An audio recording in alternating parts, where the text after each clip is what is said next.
मित्रांनो नमस्कार. आता या विवेचनामधून मी तुमचा फारसा वेळ घेत नाही. जसं नेहमी 8 ते 12 मिनिटं मी बोलतो तुमच्याशी, पण आज थोडक्यात एक महत्त्वाची बाब तुमच्यासमोर मांडतो आणि मग माझ्या समस्त हिंदू बांधवांनी त्यावर विचार करावा अशी माझी विनंती असेल. जर का या धडाच्या वर बसवलेल्या मडक्यात मेंदू नावाचा प्रकार शिल्लक असेल तर जरूर विचार करा. मेंदू आहे ना, की खाल्ला रविवारी भेजा फ्राय करून? नाही ना? तर ऐका, माझ्या पश्चिम महाराष्ट्रातल्या म्हणजे कराड, सातारा, सांगली आणि कोल्हापूर जवळच्या खेड्यापाड्यातल्या शेतकरी, कष्टकरी, सामान्य कुटुंबातल्या सगळ्या मायभगिनी, बंधूंनो, काकांनो, मामांनो, अहो आपला जन्म जो झाला आहे तो मनुष्य योनी, म्हणजे आपल्याला देवानं पंचेंद्रिय दिली. त्यामुळे जिभेला चव आहे, कानाला ऐकू येत आहे, डोळ्यांना दिसतंय, तोंडांना बोलता येतंय, मेंदू आहे, विचार करता येते, मन आहे, त्यामुळे आपण सगळ्या टाईपच्या भावना मनात आपल्या निर्माण होतात. प्रेम, राग, लोभ, द्वेष, मत्सर, आनंद, दुःख हे सगळं आपल्याला जाणवतं. म्हणून आपण आपल्या उभ्या आयुष्यात म्हणजे जाणते झाल्यापासून मरेपर्यंत कुठल्या ना कुठल्या विवंचनेने ग्रासलेले असतो. कुणाला शारीरिक व्याधी असते, कुणाला गरिबी सतावते, कुणाचे आणखी काही विषय असतात. आता यावर मनशांती हा एक उपाय असतो आणि देवाचं नाव घेतलं, नामस्मरण केलं की मन शांत होतं.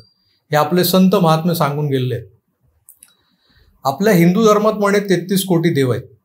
मला स्वतःला हाताच्या बोटावर मोजता येतील इतक्या नावानंतरचे देव माहीत नाही, पण 33 कोटी देव आहेत असं म्हटलं जातं. 33 कोटी तर लांबच राहिले, पण या 10-12 पुढे माझं ज्ञान जात नाही.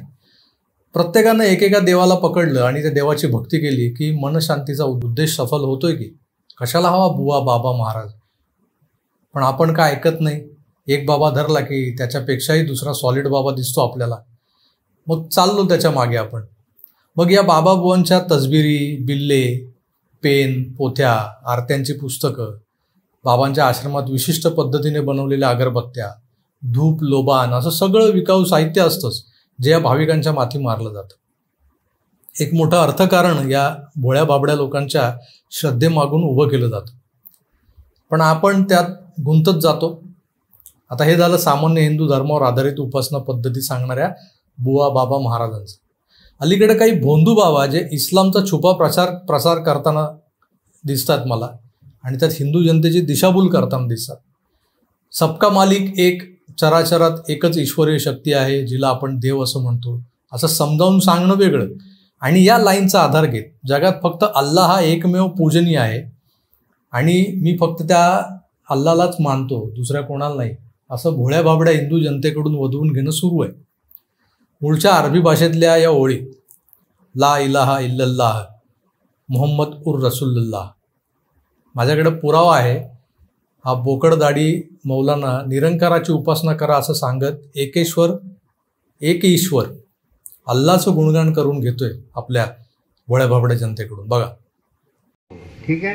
सर्वात पहिले आणि तिन्ही भाषेत करू आपण, मराठी सुद्धा सांगू, हिंदीत सुद्धा सांगू, है ना, आणि आपले सगळे भाषेत. आणि याच्या सगळ्यांचा अर्थ काय राहणार की ईश्वर एक निरंकार आहे. ठीक आहे ना?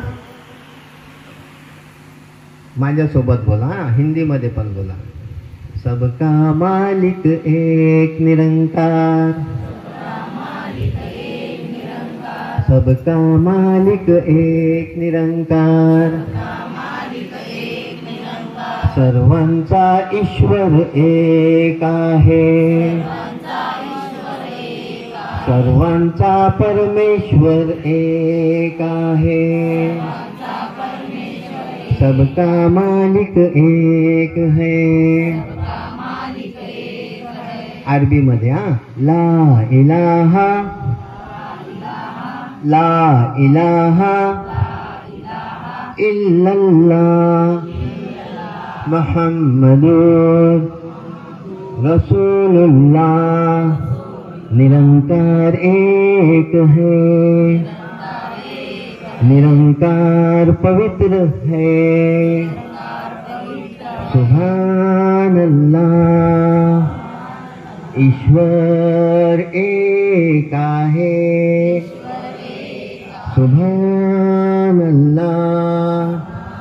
ला इलाहा इल्लल्लाह मुहम्मदुर रसूलुल्लाह।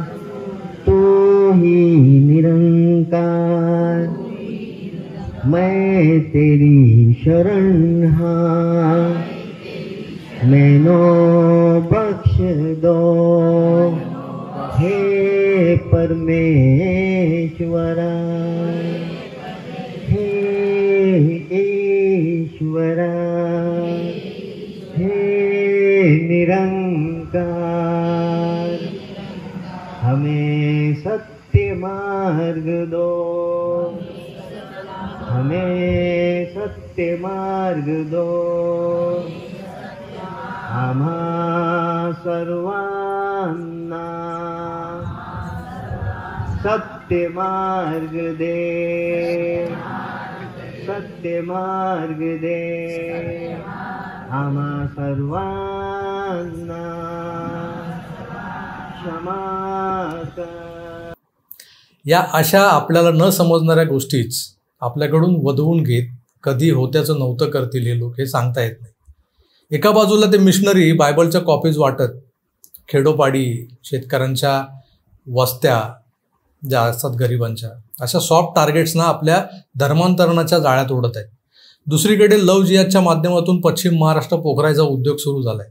गरीब किंवा मातापितांचं छतर हरपलेल्या घरातली पोरगी हिरवून त्यांना लव्ह जिहादचं बळी बनवलं जाते.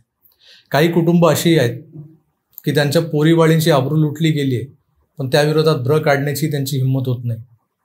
एक नियोजनपूर्ण असा डाव टाकलाय जिहाद्याने. छत्रपतींचा महाराष्ट्र बाटवायला निघाले ते.